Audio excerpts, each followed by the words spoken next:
So, today we are going to be talking about how to not lose yourself in love. I'm Sonali Singh, a feminine embodiment, an intergenerational trauma practitioner, and a relationship coach. And today we are going to be talking about how do you not lose your individuality in a relationship where you are supposed to really come into a union. So we are going to be talking about in this video what is difference between union and merging. How do you stay connected but not abandon your truth and your individuality in it? How you actually, without even knowing and in order to understand the other person, lose your own path, your own truth, what really matters to you. And how in our culture secretively this is getting conditioned and trained into you like you are doing the most amazing thing in the world, but you are not. So there is something many of us call love, but it should not be calling love when it is slowly making us lose ourselves. You start adjusting. You start being so careful about managing the other person's emotions.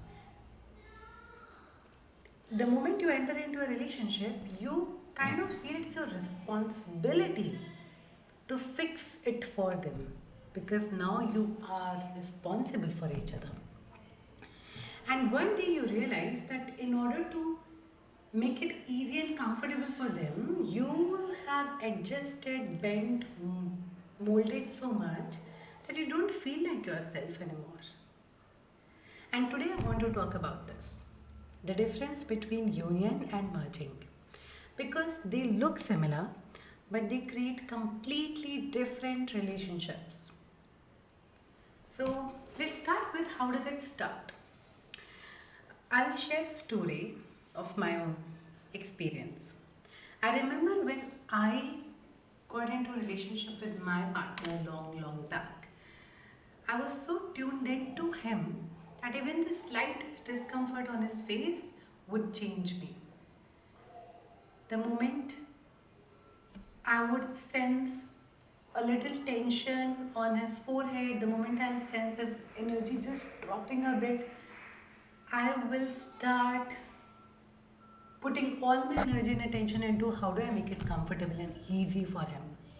Sometimes initially it was not even related to me, but then even when it was related to me, when I wanted something and it made him feel uncomfortable, when my point of view or my opinion created some tension in this world, I started pausing. And then I would go into how do I make it easier for him? How do I avoid this discomfort? Something within me triggered without me even realizing that the fear of being abandoned because I created this tension, I'm not lovable anymore. Or this feels so uncomfortable that how do I bring back the feeling of love and connection and ease? And in order to do that, I would abandon what I wanted because it didn't feel worth it anymore. And slowly, just like that, I started leaving my own side. Most of my clients, out of 4 clients, are always when they want to manifest a relationship, mostly, and then if they are in a relationship. And I always tell them that I consider myself doing all the possible mistakes that you can do in love, in relationship, that I now have become an expert at it. So I know when something triggers, when there is even a slight disconnection or the pattern is about to emerge, I can really see it from far. So coming back, how you, because of the relationship that you are in and from the very good intention of not making it difficult for your partner, you start saying that to yourself, but I'll adjust, I'll make it easy, and you start taking responsibility for someone else's emotions. And that's called merging. When you become the other person, when they are uncomfortable, you start feeling that uncomfortable discomfort too. When they get the tension, you start feeling that tension to an extent that you start changing and shifting yourself into it. You adjust yourself to avoid their discomfort. You abandon your truth to maintain peace or that feeling or that connection. And you abandon your truth. That's a big cost. For me, it's the biggest cost ever. And it doesn't happen loudly. It happens in such subtle, small, quiet moments that when you don't say what you want, when you confuse yourself because you cannot risk it. So you tell yourself, maybe I don't know what I want. When you dilute your needs, when you prioritize their comfort over your truth. So did you ever dilute your own needs? Did you ever tell yourself that maybe it does not matter as much, it is not as important? Did you ever shrink in order to give more space to the other person? And what are the consequences of merging? So at first it feels like you're doing the right thing. You're actually making it easy for the other person, you're getting there is more trust, there is more connection. But over time you start feeling resentful because you are giving slowly and so quietly, you are giving away so much of you. And in most cases, the other person wouldn't even recognize that because it is happening so subtly that you yourself are not recognizing it completely.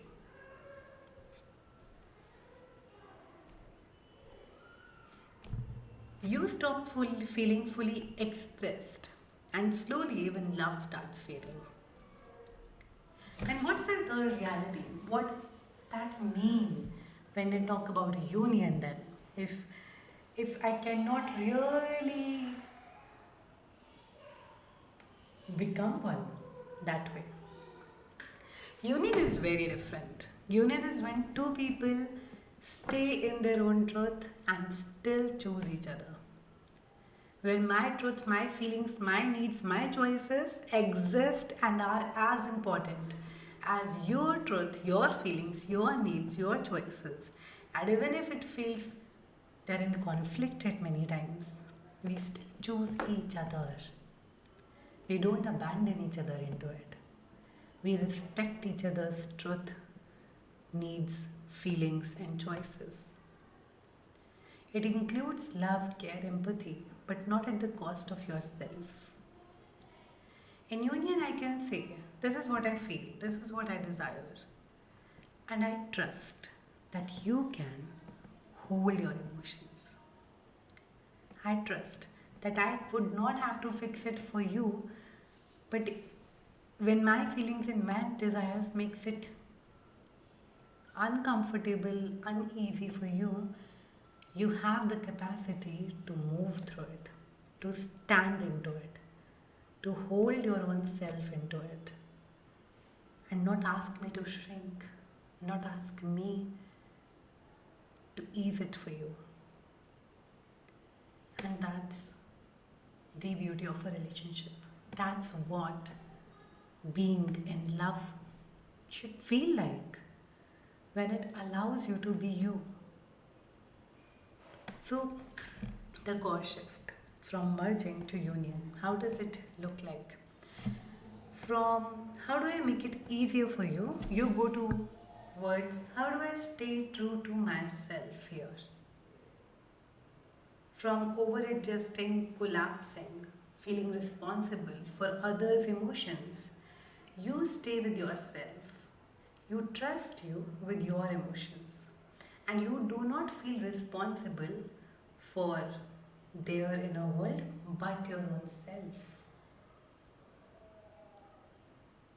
So if I have to say it in two lines, I trust you with your emotions and you trust me with mine. That's the shift. That's what it takes. As an empathetic that most of us are if you're watching this video, it becomes extremely pathetic when, because you're aware of others' feelings, others' emotions, others' emotional states so much, you take it on you and you abandon yourself and you go and get pulled into their reality. But that's not empathy is. Empathy does not ask you to abandon, to people please, to take responsibility for everything, to drain you, to lose yourself. No. Real empathy is when you stay present with yourself, when you care and stay in your truth, when I allow myself to feel, when it energizes me and it doesn't drain me, and I remain myself. So sometimes what we are actually calling empathy is actually us leaving ourselves. Real empathy does not require you to disappear. Instead, it asks you to stay in connection with yourself. So this could be tricky for somebody who has done this over and over with their parents, with their siblings, with their friends, with their partners, with their kids, and it can feel very uncomfortable when you will make that change. It can feel very selfish. It can feel that I don't care or what, but trust me, or don't trust me, experiment and play for it with yourself for it. Would you rather stay in your truth, choose your truth, than lie to them? Would you rather believe in their capacity to expand, to hold, to ground themselves, than handholding them through it? Would you rather have a relationship with an adult, becoming an adult yourself, or would you keep playing these childish games that you have been playing over and over? Because a relationship is not meant to always feel comfortable. It will bring differences, it will bring tension, it will bring moments of chaos. Because these two whole people are from different backgrounds, from different understanding, conditioning, parenting are meeting. And this could be chaotic many times. And that's okay. As long as you are clear, as long as you don't confuse yourself into it. As long as you leave, you do not leave your own side. You stay with yourself even when it is uncomfortable. This is where real love begins. And in order to taste love, you have to choose the truth. You have to allow yourself to meet them in their truth, which could be really unpleasant. And you have to allow them to meet you in your truth. And then only a real relationship can begin. I hope you find real connection, real love, real friendships, real relationships. And if you need support, know that I'm here. You can always reach out to me. I offer one-on-one work. I offer group programs. And we can always talk about what works best for you. I'll see you again.